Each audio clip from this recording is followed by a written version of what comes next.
हम लोग बात करेंगे जनजातीय समाज की।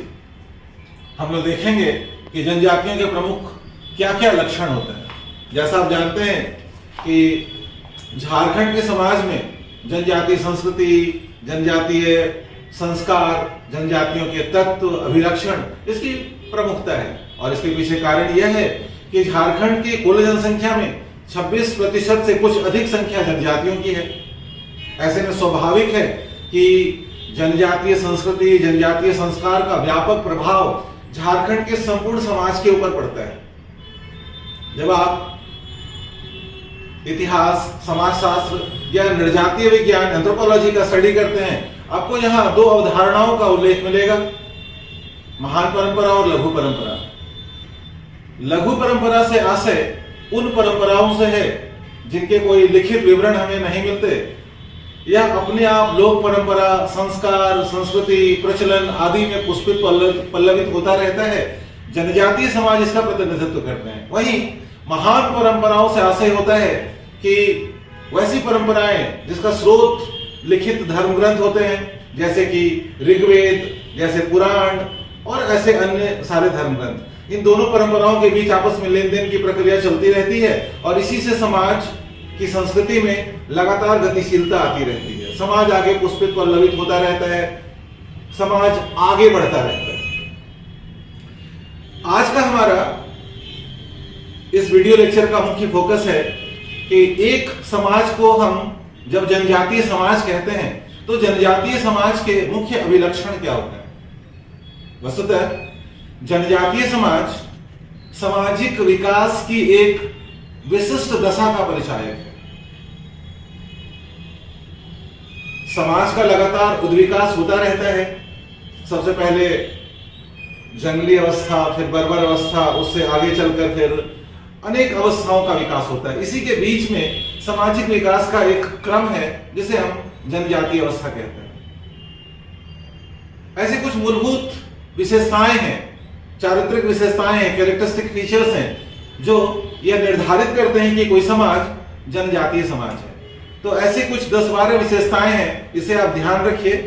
यह सीधे तौर पर परीक्षाओं में प्रश्न पूछे जा सकते हैं अगर आप जेपीएससी के विद्यार्थी हैं तब, और अगर आप यूपीएससी के भी विद्यार्थी हैं तब वहां के लिए भी जनजातीय समाज एक बहुत ही महत्वपूर्ण विषय वस्तु है जिसका आपको अध्ययन करना है। बल्कि इससे आगे बढ़कर मैं कहूंगा कि झारखंड के वैसे लोग जो झारखंड को बेहतर समझना चाहते हैं और जनजातीय पृष्ठभूमि से नहीं है या है भी, तभी उन्हें इन लक्षणों के बारे में जानना चाहिए। इससे आपका झारखंड के बारे में एक बेहतर समझ बनेगा।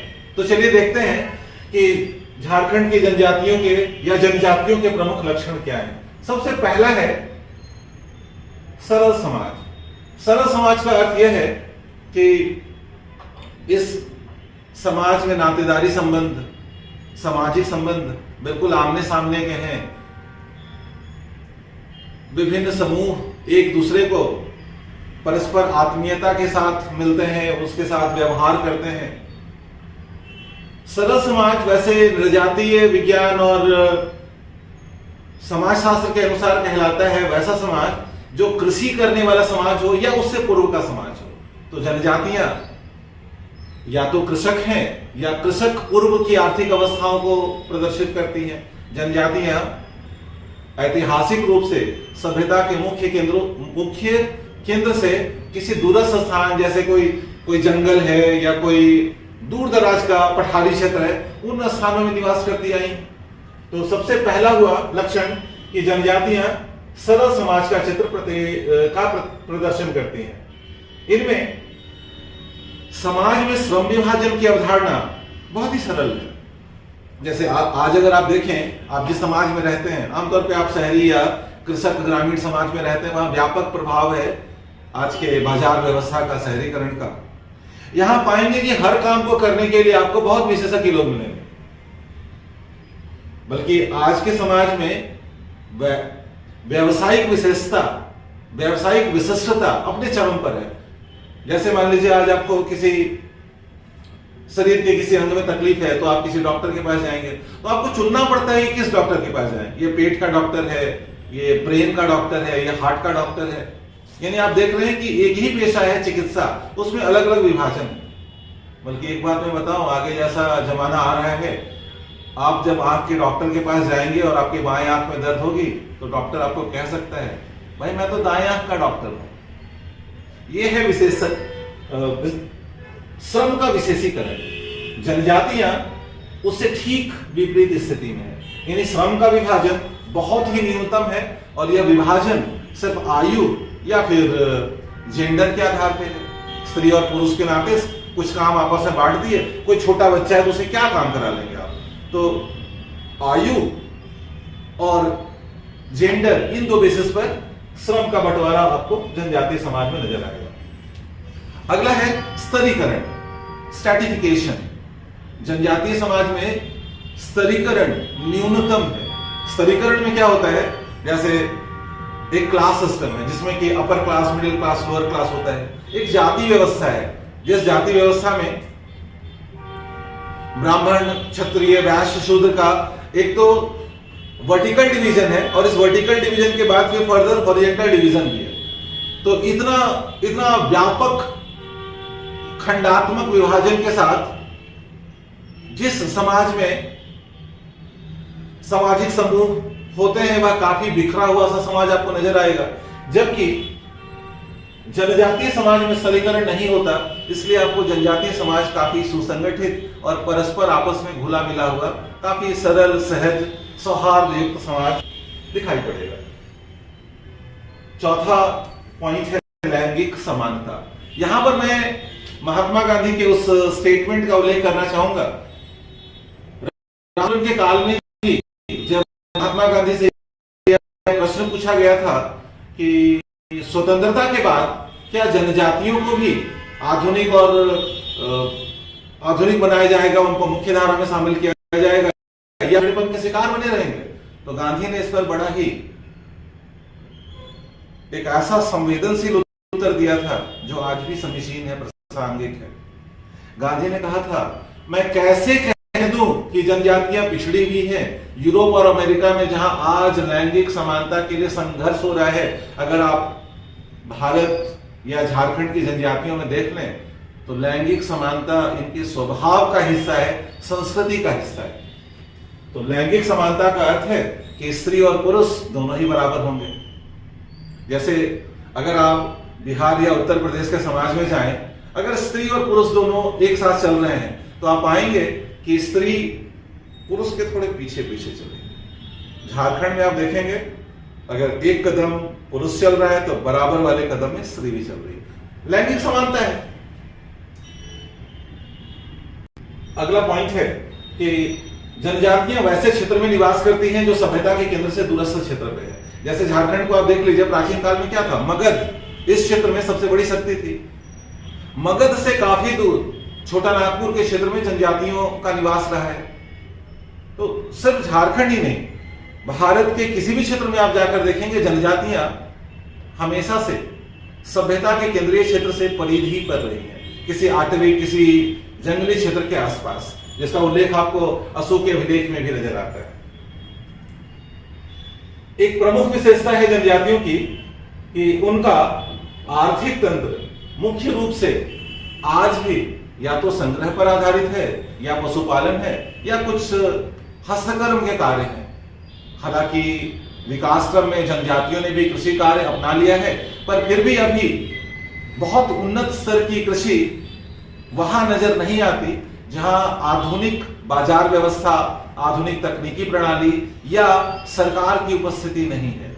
यानी अगर सांस्कृतिक और उद्विकासीय दृष्टिकोण से देखें तो जनजातियां आज वैसे आर्थिक चित्र को प्रस्तुत करती हैं जो आज भी पिछड़ी हुई अर्थव्यवस्था का परिचायक है। जनजातियों के प्रमुख लक्षण में है प्रकृति की पूजा। जनजाति होने का यह एक बहुत ही विशेष लक्षण है। जनजातियां न सिर्फ प्रकृति पूजक होती हैं, बल्कि प्रकृति के बीच ही उनका मन रमता है। आप प्रकृति से बाहर जनजातियों को कहीं बाहर दूर कर दें तो शायद वह रह न पाए। मेरे ऐसे कई विद्यार्थी हैं जो कई बार कहते हैं कि सर अगर पिकनिक चलना है तो कोई जंगल का प्लान कीजिए, और मैं देखता हूं वहां अपने विद्यार्थियों को कि वहां जाकर उनके अंदर एक अलग सा उल्लास, एक अलग सा स्पंदन नजर आता है। यानी जंगल और जनजाति ये दोनों आपस में घुले मिले हुए हैं और स्वाभाविक है कि प्रकृति के सानिध्य में जो समाज पुष्पित पल्लवित होता है, जो विकसित होता है, प्राकृतिक शक्तियों से वह प्रभावित भी होता है और उसके प्रति आदर भाव का विचार भी विकसित होता है। इसलिए आप पाएंगे कि जनजातीय समाज में प्रकृति की पूजा नजर आएगी। प्रकृति पूजा में वृक्ष की पूजा, पहाड़ की पूजा, नदियों की पूजा, और कई बार आप ऐसे कुछ पवित्र स्थलों देखेंगे जहां कुछ पुराने वृक्ष हैं या तो इस शहरीकरण के भेंट चढ़ गए हैं, बहुत सारा फ्लोरा फौना। इसके बावजूद आपको ऐसे खुले स्थल दिखाई पड़ेंगे जिन्हें झारखंड में सरना स्थल कहते हैं। यह जनजातियों की पवित्र भूमि है जहां पर अपने जनजातीय देवताओं को प्रसन्न करने के लिए अनुष्ठान आदि संपादित करते हैं। जनजातीय समाज का एक प्रमुख लक्षण है तंत्र। तंत्र, जो तंत्र करते हैं वो तांत्रिक कहलाते हैं। तो तंत्र, मंत्र, जादू, टोना, ये सभी जनजातीय संस्कृति का अभिन्न अंग है। आपको जहां कहीं भी तंत्र मंत्र का प्रचलन दिखता है, इस एलिमेंट को याद रखिए, चाहे वह किसी भी धर्म का कोई भी स्वरूप हो, उसमें अगर तंत्र है तो यह जनजातीय परंपराओं से ही महान परंपराओं की ओर पहुंचा है। जैसे आप लोग अगर हिंदू धर्म का एक सेक्ट देखें जिसको तांत्रिक संप्रदाय ही कहते हैं, बौद्ध धर्म में भी एक ऐसा संप्रदाय है जिसको आप वज्रयान कहते हैं, इन सब के ऊपर मूल रूप से आप पाएंगे जनजातीय प्रभाव है। आप लोग कमेंट करके बताइएगा कि किस वेद के ऊपर जनजातीय परंपराओं का प्रभाव है और उस प्रभाव के कारण एक वेद की रचना हुई है, बताइएगा आप लोग। टोटम और टैबो की अवधारणा, यह एक बहुत ही यूनिक फीचर है जनजातियों की। अक्सर आप नाम देखेंगे जनजातियों में, जैसे कच्छप, मुर्मू, सोरेन, यह सारे जो आप सरनेम देखते हैं, यह सामान्य हिंदू जातियों की भांति सरनेम नहीं है, जाति का सूचक नहीं है। वस्तुतः टोटम, जिसे कई बार पुस्तकों में गोत्र भी कह देते हैं, हालांकि गोत्र की अवधारणा थोड़ी अलग है। गोत्र का अर्थ होता है एक ही गौशाला में निवास करने वाले लोग, जो वैदिक परंपरा का हिस्सा है। जनजातीय परंपरा में जिसे टोटम कहते हैं, टोटम ही ज्यादा बेहतर शब्द है, तो टोटम का अर्थ होता है कि सृष्टि के उपरांत ईश्वर की इच्छा से, अब जैसे आपको परमपिता परमेश्वर के रूप में कहीं धर्मेश का जिक्र मिलेगा, कहीं आप सिंगोंगा का नाम पाएंगे, तो इनकी इच्छा से जब एक बार सृष्टि हो गई और इसके बाद उनकी जब इच्छा हुई कि कुछ सुंदर और श्रेष्ठ कृति बनाई जाए, तो जो सृष्टि हो चुकी है उनमें से आगे और विकसित होकर कुछ मानव अस्तित्व में आए। जैसे मान लीजिए लाल चींटी पहले से अस्तित्व में आ चुकी थी सृष्टि के बाद, तो लाल चींटियों से जो मानव उत्पन्न हुए उनका टोटम कहलाया टोपनो। अब टोपनो का अर्थ आप देखिएगा लाल चींटी ही होता है। ऐसे ही जिनकी उत्पत्ति बंदर से हुई, अब बंदर के लिए फिर आपको शब्द मिलेगा तिग्गा। इस तरह के सारे शब्द जो टाइटल के तौर पर उपयोग में लाते हैं, नाम के साथ जोड़कर इसका प्रयोग किया जाता है, यह है टोटम। और इसके अतिरिक्त कुछ निषेध की व्यवस्थाएं हैं, यानी बहुत सारे ऐसी चीजों की मनाही है कि नहीं करना है। जैसे एक उदाहरण मैं दे देता हूं। आमतौर पर स्त्रियों को जैसे हल छूने की मनाही होती है या छप्पर पर चढ़ने की मनाही होती है। अगर आप में से कुछ लोग जनजातीय समाज से आते हैं तो आप लोग इसमें बताइएगा कि आपके यहाँ कौन कौन से निषेध यानी टोटम का प्रचलन है। आप किन चीजों के प्रति समाज से इस बात का निर्देश पाते हैं कि ऐसा नहीं करना है। इसके अतिरिक्त पारंपरिक सत्ता व्यवस्था का प्रचलन है, जैसे मानकी मुंडा की प्रणाली, ढोकलो सोहर, माझी परगना। आपका जेपीएससी के पेपर 2 के पहले चैप्टर में इन्हीं सारी चीजों को पढ़ना है और इसके आपको अलग से वीडियो हमारे चैनल पे मिल जाएंगे। आप एक एक सत्ता की प्रणालियां जो मुख्य रूप से 4 बड़ी जनजातियां झारखंड की, क्रम में वो इस प्रकार से हैं: संथाल, मुंडा, उरांव और हो। तो इन जनजातियों में कौन कौन से पारंपरिक सत्ता व्यवस्था का प्रचलन है, इसको आप आगे पढ़ लेंगे। पारंपरिक सत्ता कहने का मतलब होता है कि कबीलाई प्रणाली में एक कबीले को नियंत्रित करने के लिए एक परिषद की व्यवस्था थी। वह परिषद पहले एक जगह से दूसरे जगह कबीले के घूमने के साथ घूमती चलती थी, पर जब जनजातियों ने स्थिर स्थायी जीवन को स्वीकार कर लिया, तब उनमें फिर यह व्यवस्था स्थिर हो गई। यह जनजातियों की एक विशिष्ट प्रणाली है। और अगले 2 लक्षण हैं, एक निश्चित क्षेत्र में निवास और एक निश्चित भाषा का उपयोग। जैसे छोटा नागपुर के, रांची के आसपास के क्षेत्र में आप मुंडाओं को देखेंगे, मुंडा लैंड है ये। ऐसे ही अगर आप गुमला और आसपास के क्षेत्र को देखेंगे तो यह उरांव का क्षेत्र है, उरांव लैंड है। संथाल परगना संथालों का क्षेत्र है। हालांकि इसके ऊपर मैं आगे डिटेल बताऊंगा कि संथाल झारखंड के बहुत लंबे चौड़े क्षेत्र में आपको मिलेंगे। सिंहभूम से लेकर उत्तरी छोटा नागपुर और संथाल परगना में इनका काफी फैलाव है, और इसके पीछे एक ऐतिहासिक कारण है, देखेंगे हम लोग आगे इसको। इसके अतिरिक्त सभी जनजातियों की अपनी एक विशिष्ट भाषा होती है। जैसे संथालों की संथाल, उरांव के लिए कुड़ुक, पहाड़िया जनजाति मालतो। इस प्रकार हमने देखा कि कुल ऐसे जनजातियों के 12 प्रमुख लक्षण हैं। इन 12 प्रमुख लक्षण को यदि आप स्मरण में रखें, अपने कॉपी में से नोट कर लीजिए, निश्चित रूप से आपको परीक्षा में एक सवाल तो मिलना ही। तो आज का यह वीडियो हम लोग यहीं समाप्त करेंगे।